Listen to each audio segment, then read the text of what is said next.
Il portait en lui cette pudeur étrange des hommes qui ont trop vu, trop vécu et qui préfèrent taire plutôt que se plaindre.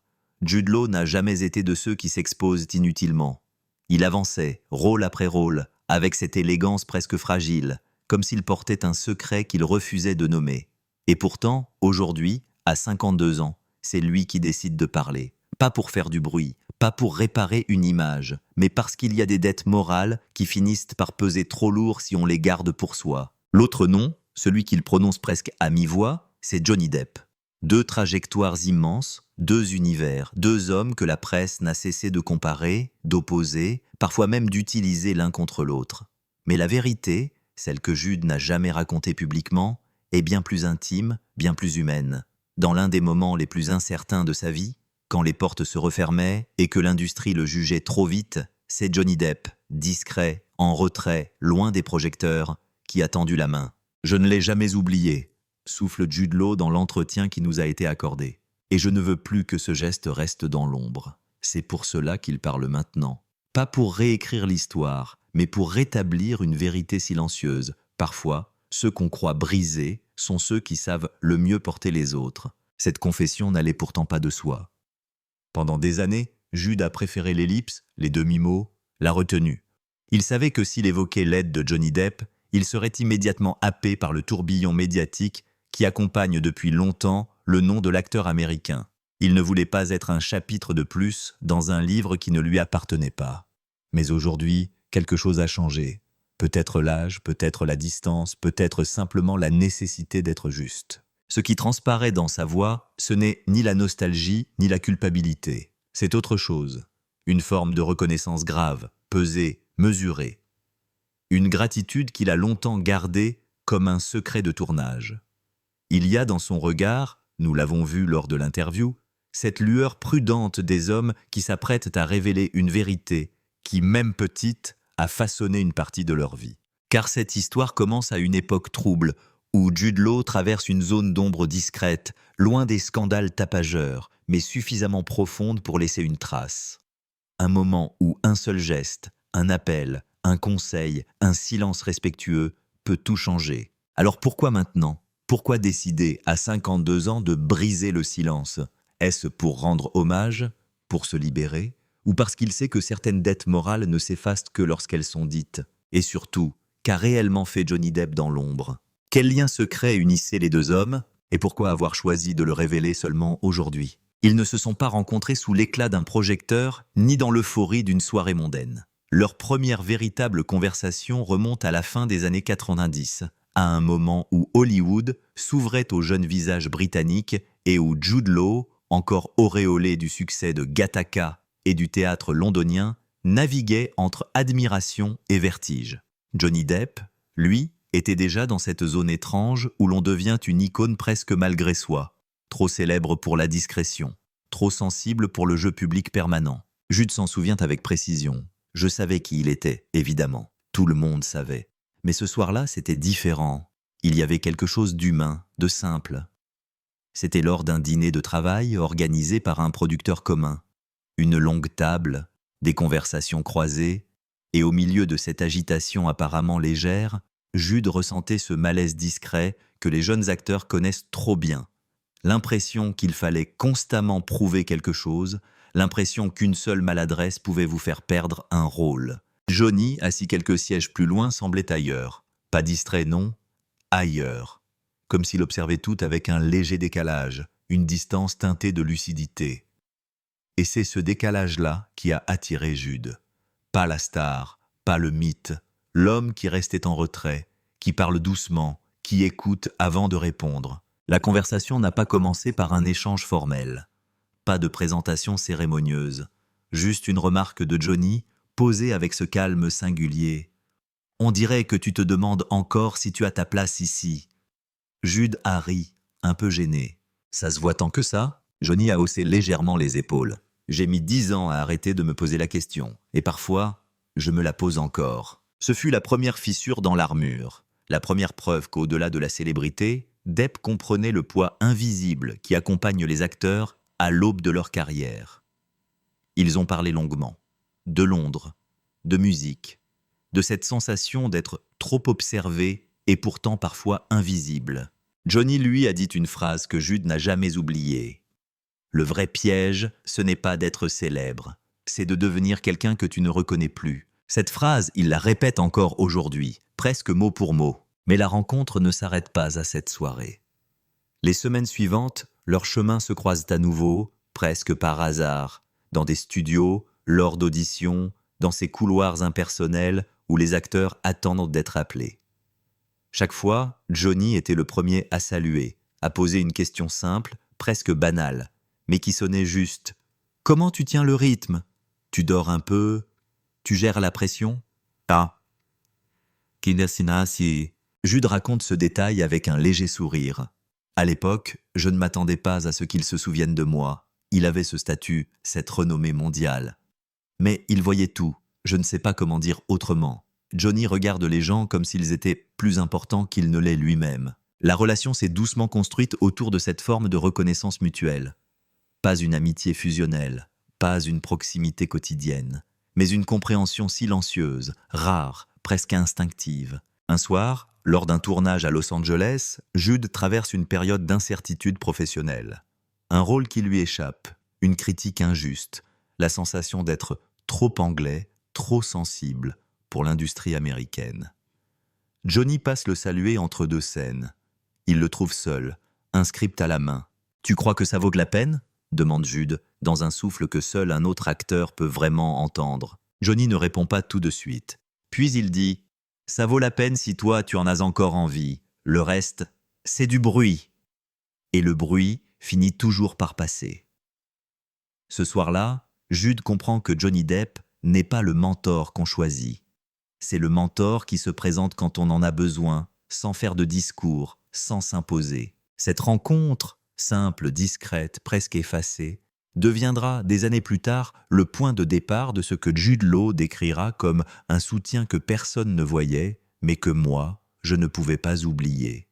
Car ce lien ténu, fait de respect et de pudeur, va prendre une importance inattendue, au moment où Jude en aura vraiment besoin. Au tournant des années 2000, leur trajectoire s'élève comme deux lignes parallèles qui ne cessent pourtant de se frôler. Jude Law devient l'un des visages britanniques les plus convoités du cinéma mondial. The Talented Mr. Ripley, puis Cold Mountain, l'installe définitivement parmi ces acteurs capables de mêler intensité dramatique et charme naturel. Hollywood l'encense, la presse l'adore, les studios le réclament. À chaque soirée de gala, son nom revient comme une évidence. Il n'a que 30 ans, et déjà, on le présente comme l'un des futurs piliers du cinéma international. Johnny Depp, lui, vit une période qu'on qualifie encore aujourd'hui de prodigieuse. Son association avec Tim Burton, sa capacité à incarner des personnages marginaux, cassés, lumineux ou inquiétants, tout en gardant ce mystère qui ne l'a jamais quitté. Tout cela le propulse dans une sphère où très peu d'acteurs accèdent sans perdre quelque chose d'essentiel. Puis arrive Pirates of the Caribbean, un phénomène culturel. Jack Sparrow devient un mythe, et Johnny Depp, malgré ses réticences à l'idée de devenir une franchise vivante, se retrouve au sommet de la culture pop mondiale. Mais derrière l'éclat du succès, il existe une autre vérité, plus discrète. Les deux hommes, chacun à leur manière, avancent dans un tourbillon de sollicitations, de contrats, de voyages, d'interviews. Jude le reconnaît aujourd'hui. La gloire, ce n'est pas seulement de la lumière, c'est aussi un rythme qui te broie si tu n'apprends pas à respirer. Ce qui est si frappant, c'est que malgré la différence d'âge et de carrière, une forme de respect silencieux persiste entre eux. Jude, jeune star en ascension, observe chez Johnny une résistance admirable face à la pression médiatique. Depp, déjà aguerri, voit en Jude quelque chose qu'il a peut-être perdu avec le temps. La fraîcheur, la sincérité presque naïve de ceux qui n'ont pas encore été abîmés par le système. Les années de gloire ne rapprochent pas nécessairement les acteurs. Souvent, elles les isolent. Mais dans leur cas, il y avait toujours cette petite passerelle, ce fil ténu. Une conversation au détour d'un festival, un message envoyé après une nomination, un sourire échangé dans les coulisses d'une cérémonie où tout le monde joue un rôle, sauf ceux qui savent déjà trop bien ce que coûte la célébrité. Jude raconte un moment précis. C'était en 2004, lors d'un événement à Londres. Il venait d'être nommé aux Oscars. Il recevait les félicitations habituelles, les mains serrées trop vite, les sourires mécaniques, les mots qui sonne creux. Au milieu de cette agitation, Johnny l'a salué d'un simple « Tu tiens bon ?» Une phrase courte, presque banale, mais qui tranchait avec tout le reste. « Il était le seul ce soir-là à ne pas me parler de la statuette, » dit Jude.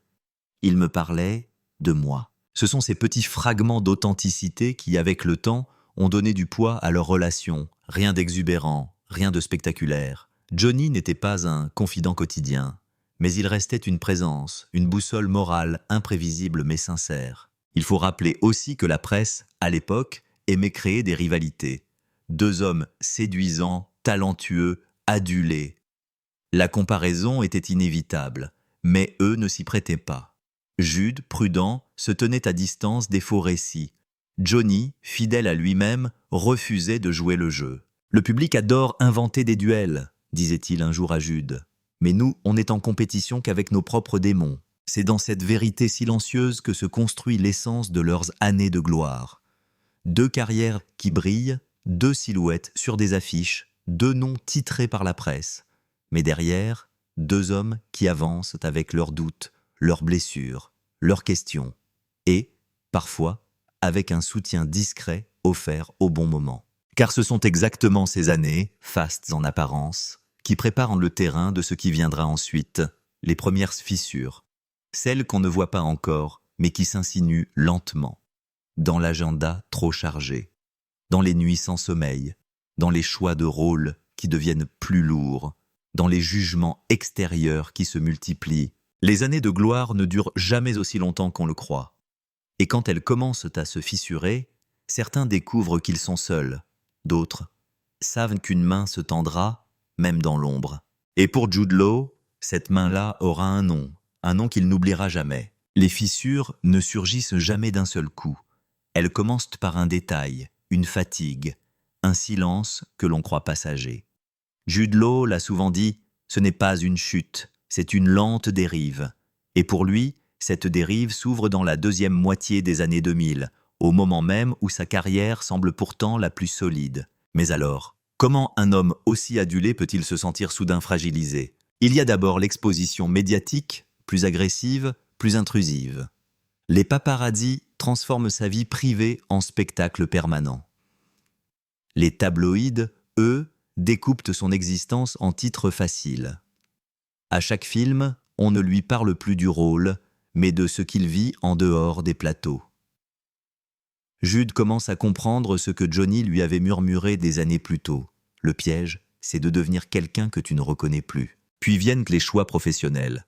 Certains projets ambitieux n'obtiennent pas l'accueil espéré. Quelques critiques, acerbes, le déstabilisent plus qu'il ne l'avoue. Ce soir-là, raconte-t-il, j'ai lu un article qui parlait de moi comme si j'étais une caricature. Ça m'a fait douter d'une façon que je n'avais jamais connue. Pourtant, à l'extérieur, personne ne voit rien.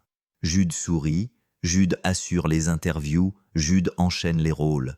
Mais à l'intérieur, une brèche s'ouvre. Une brèche qu'il tente de masquer par le travail, les tournages, la vitesse. Pendant ce temps, Johnny Depp traverse lui aussi ses propres turbulences. Rien de spectaculaire pour l'instant, mais l'agitation médiatique autour de son image commence à se tendre. Les studios exigent davantage, les tabloïds spéculent, et les premiers signes d'une fatigue morale apparaissent dans ses interviews. Deux trajectoires brillantes, mais deux hommes qui, chacun à leur manière, glissent vers une zone d'ombre qu'ils ne nomment pas encore. Un soir, lors d'un événement privé à Los Angeles, leurs chemins se recroisent.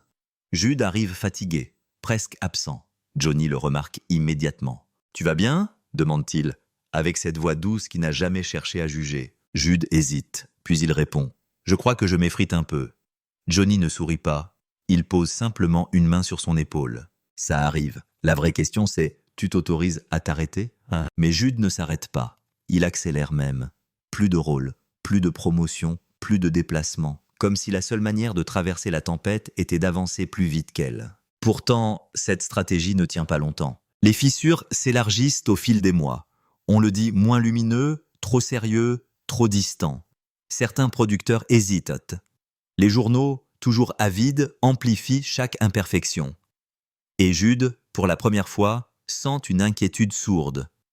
Et si sa carrière était en train de se refermer sans qu'il s'en rende compte? C'est à cette époque qu'un tournage particulièrement éprouvant vient tout accélérer. Le scénario est exigeant, les conditions difficiles, la pression immense. Jude dort peu, mange mal, tourne sans pause. Un soir, en quittant le plateau, il comprend qu'il touche une limite invisible mais réelle. « Je ne voulais pas l'admettre, dit-il, mais j'étais en train de perdre mon équilibre. » Ce soir-là, il reçoit un message, court, presque laconique. « Si tu as besoin d'air, je suis là, Johnny Depp. » Un geste simple, mais un geste qui tombe exactement au moment où Jude pensait n'avoir plus personne à qui parler honnêtement. Pourtant, Jude ne répond pas immédiatement, par pudeur, par fierté, parce qu'il ne veut pas devenir un fardeau pour quelqu'un qu'il admire encore. Mais le message reste dans son téléphone comme une balise, une présence silencieuse. Les semaines passent, la fissure devient une faille.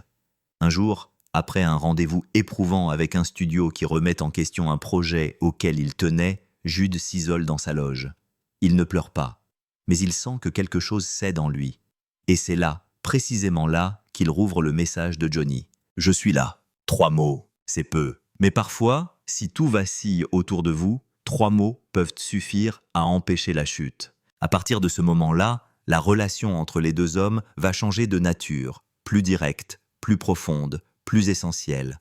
Car derrière les fissures vient toujours le moment où tout se rompt. La rupture ne se produit jamais avec fracas.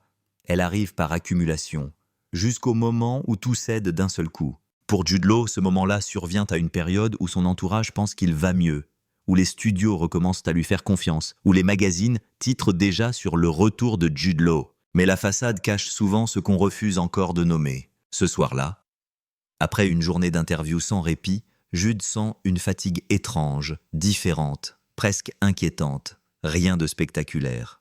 Juste une lassitude qui s'installe dans ses gestes, dans sa voix, dans son souffle. Il finit la soirée seul, dans une chambre d'hôtel impersonnelle, loin de Londres, loin de ses enfants.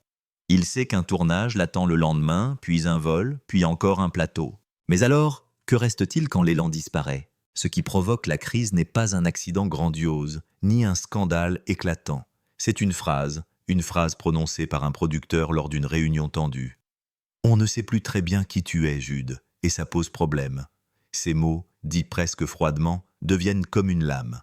Il les entend résonner encore et encore, comme si on lui arrachait ce qu'il avait tenté de reconstruire. Jude s'effondre intérieurement. Pas en public, pas devant une caméra. Non, l'effondrement se produit dans le silence, dans la solitude. « J'ai senti une rupture véritablement, » confie-t-il aujourd'hui, comme si quelque chose se brisait entre ce qu'on attendait de moi et qui j'étais réellement. Il arrête de répondre aux appels. Il s'isole. Il ralentit brutalement. Presque personne ne comprend. Certains pensent qu'il se repose. D'autres imaginent un caprice de star. La vérité est ailleurs. Jude traverse une crise identitaire profonde, une remise en question violente, mais entièrement invisible. C'est alors qu'un nom apparaît, celui de Johnny Depp.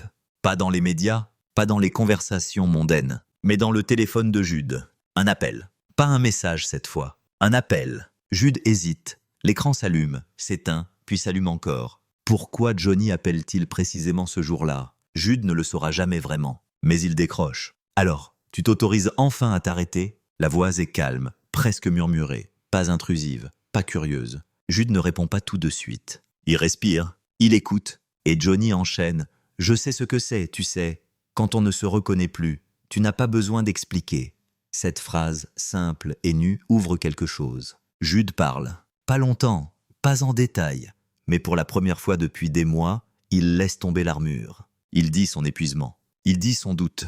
Il dit sa peur de n'être plus à la hauteur. Johnny ne commente pas, ne dramatise pas. Il laisse des silences, beaucoup de silences. Parce qu'il sait, parce qu'il a traversé des tempêtes semblables, parfois même plus violentes que ce que le public imagine. « Tu n'es pas fini, Jude », finit-il par dire. « Tu es juste en pause. » Et c'est un acte de survie, pas un aveu de faiblesse. Puis il ajoute, presque en chuchotant, « Tu dois apprendre à te protéger, pas des rôles, pas des critiques, de toi-même. » La crise de Jude atteint son point culminant quelques jours plus tard. Un tournage est annulé. Un magazine publie un article blessant. La presse s'emballe. Tout semble se fissurer simultanément. Mais étrangement, Jude ne chute plus. Cette fois, il s'arrête avant de tomber. Il prend du recul, refuse un projet, s'éclipse quelques semaines. Et dans ce retrait, un fil invisible se maintient. Johnny lui envoie parfois un mot, parfois une simple citation, parfois rien d'autre qu'un « tiens le coup ». C'est ya. Ce soutien discret, non publicisé, presque invisible, devient une bouée, un lien ténu mais solide. Ce n'est pas de l'héroïsme, ce n'est pas un sauvetage. C'est le geste humain d'un homme qui a compris, bien avant les autres, que Jude s'approchait d'un point de rupture. La crise laissera des traces. Elle redéfinira sa manière de jouer, de choisir, de vivre. Elle marquera aussi le début d'une gratitude profonde, celle que Jude Law, des années plus tard, décidera enfin de révéler. Car après la rupture, il y a toujours la question essentielle. Que reste-t-il quand tout semble avoir volé en éclats? Après la tempête, il reste d'abord le silence. Pas un silence pesant, mais un silence qui réapprend à respirer. Jude Law traverse cette période avec une prudence presque nouvelle. Il ne se précipite plus. Il n'accepte pas le premier rôle venu. Il reprend possession de son propre rythme, comme si chaque geste devait désormais être choisi, pesé, respecté. Pendant plusieurs semaines, il s'éloigne des studios. Il passe du temps avec ses enfants, retrouve ses habitudes londoniennes, marche longuement sans destination précise. « Je ne voulais plus courir », confie-t-il. « J'avais besoin de redevenir un être humain, simplement. » Les proches parlent d'une parenthèse nécessaire. Jude, lui, préfère le terme « réalignement ». Comme si la crise avait remis en place ce qui s'était lentement décalé au fil des années. Et pourtant, dans ce temps suspendu, une présence revient régulièrement. Pas envahissante, pas insistante, mais réelle. Celle de Johnny Depp. Un appel, parfois court. Un message, souvent bref. Une phrase envoyée au hasard de la journée, comme un fil tendu entre deux continents. « Comment ça va aujourd'hui ? Tu dors un peu ?» Ou encore, cette phrase que Jude garde précieusement. « Souviens-toi que ce que tu fais n'est pas qui tu es. » Cette dernière ligne, il la cite presque mot pour mot lorsqu'on l'interroge. Elle l'a profondément marqué. « C'était exactement ce que j'avais besoin d'entendre, » dit-il. Pas un discours motivant, pas une analyse, juste une vérité simple. Ce soutien discret n'a jamais été médiatisé. Johnny ne cherche pas à être perçu comme un mentor, ni comme un ami providentiel.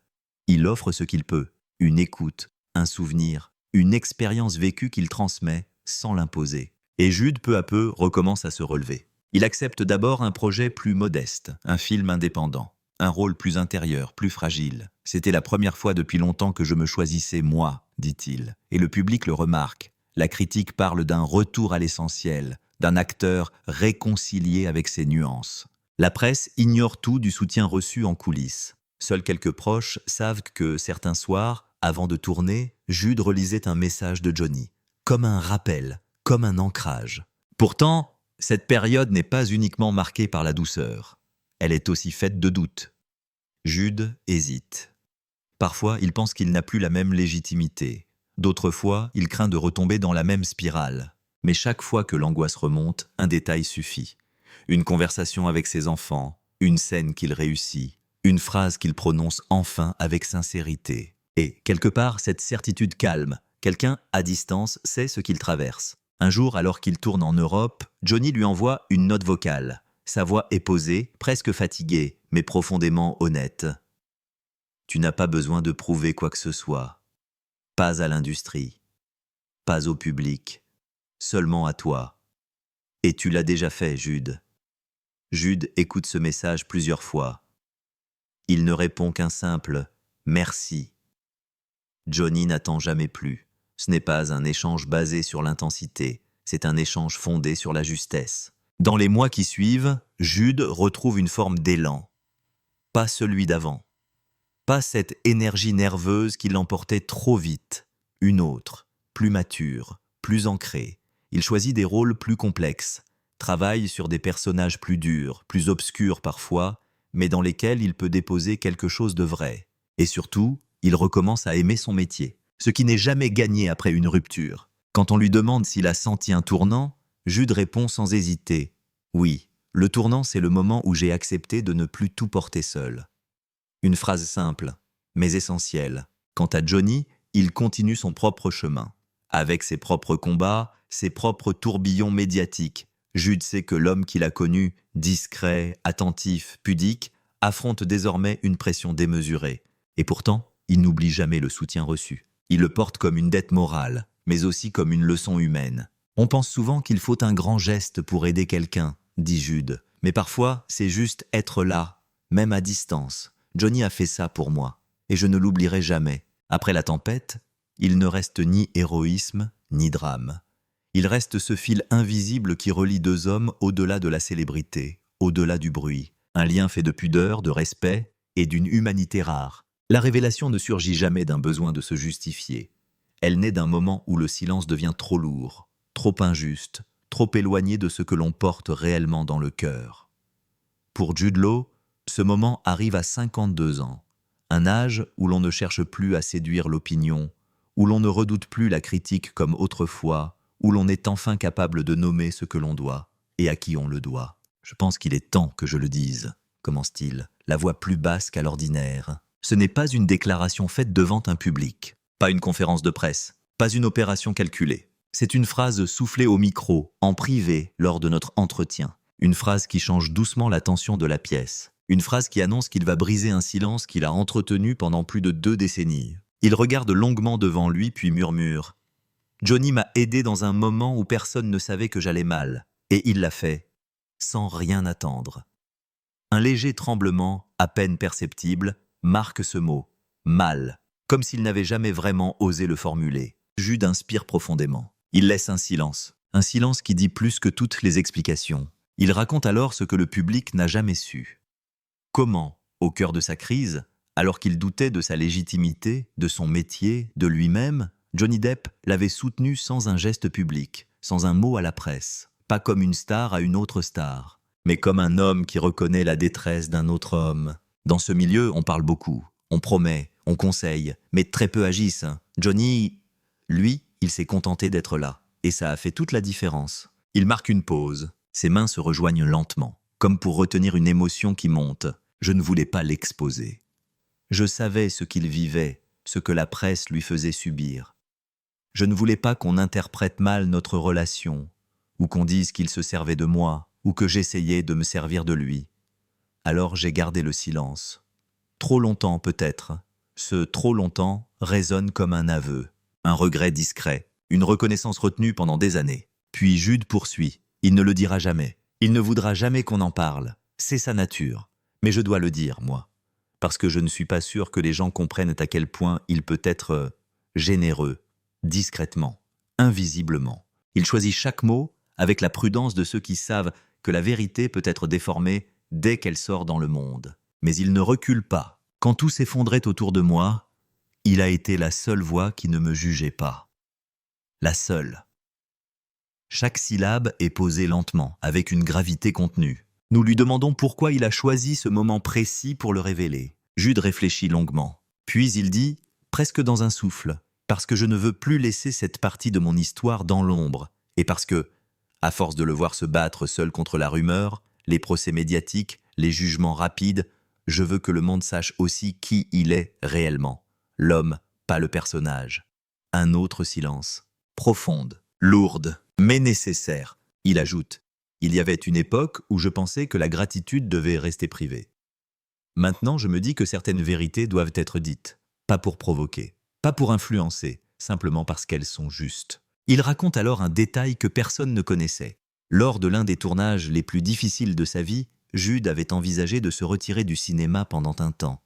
Il n'en avait parlé à personne, pas même à ses proches. Johnny à distance l'avait senti. Et c'est une citation qu'il lui avait envoyée, tirée d'une lettre de Tom Waits, qu'il avait retenue. « Si tu t'éloignes trop longtemps de ce que tu es, tu risques de ne plus savoir comment revenir. » Jude sourit légèrement en rappelant cette phrase. Un sourire fragile mais vrai. C'est ce jour-là que j'ai compris qu'il voyait quelque chose en moi, que je ne voyais plus. La révélation n'est pas un hommage. Ce n'est pas une dette. Ce n'est pas un geste politique. C'est un acte profondément humain, un acte de vérité, de reconnaissance, d'équilibre retrouvé. Et Jude conclut simplement. Je veux que les gens sachent que dans ma vie, il y a eu un moment où Johnny Depp a été la lumière que je n'avais plus en moi. Un dernier silence, un silence qui ne pèse plus, un silence qui apaise. Car lorsqu'un homme décide enfin de dire ce qu'il a porté trop longtemps seul, ce n'est pas une confession, c'est une libération. On dit souvent que les histoires d'acteurs se lisent à travers des rôles, des récompenses, des scandales parfois. Mais celles qui comptent vraiment sont celles qu'on ne raconte pas, celles qui se vivent loin des caméras, dans l'ombre des plateaux, dans ces moments où la célébrité ne protège plus rien.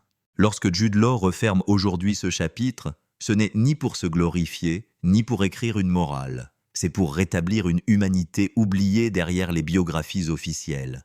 Une humanité faite de peurs avouées tard, de gestes discrets, de mots qui n'ont jamais été prononcés publiquement. Il parle de Johnny Depp comme on parle d'un frère lointain, d'un compagnon de route qu'on ne voit pas souvent mais dont la présence continue de vibrer dans un coin de la mémoire. On n'a jamais eu besoin d'être dans la même pièce pour être liés, dit-il. Cette phrase simple résume pourtant 25 ans de trajectoire croisée. Avec le recul, Jude reconnaît que la crise, aussi rude soit-elle, a transformé sa manière de se tenir dans ce métier. Il a retrouvé un rapport plus sain à son travail, un rapport presque artisanal. Il ne cherche plus à plaire en permanence. Il choisit, il respire. Et surtout, il sait désormais que le succès n'est pas une garantie contre la fragilité. Johnny Depp, de son côté, poursuit son propre chemin, souvent semé d'orages. Jude l'observe à distance, avec respect, parfois avec inquiétude. Il voit les jugements, les excès médiatiques, les verdicts hâtifs.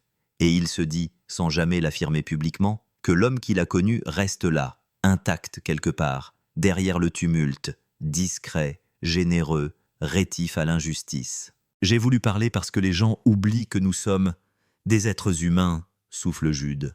Il ne cherche pas à changer l'opinion, il ne cherche pas à convaincre. Il constate, il pose un geste qui dit « je n'ai pas oublié » et qui espère peut-être « n'oubliez pas, vous non plus, l'homme derrière le personnage ». Dans cette révélation, il n'y a ni héroïsation, ni exonération. Seulement une vérité humaine, parfois inconfortable, mais profondément sincère. Jude raconte qu'il a revu un jour un vieux message de Johnny, l'un de ceux qu'il avait gardé. Un message très court. « Continue, un pas après l'autre, tu as encore à dire. » Le relire, des années plus tard, lui a donné un sentiment étrange, un mélange de gratitude, de nostalgie et d'un respect silencieux pour ces échanges qui, malgré leur simplicité, avaient tenu debout une partie de son équilibre. Aujourd'hui, rien n'a changé dans leur relation. Ils ne s'écrivent pas chaque semaine. Ils ne se téléphonent pas longuement. Ils ne s'exposent pas ensemble. Et pourtant, le lien demeure. Un lien tissé dans la pudeur et la loyauté, deux valeurs qui survivent rarement au projecteur. Ce qui frappe dans la manière dont Jude parle de Johnny, c'est l'absence totale de romantisme ou d'exagération.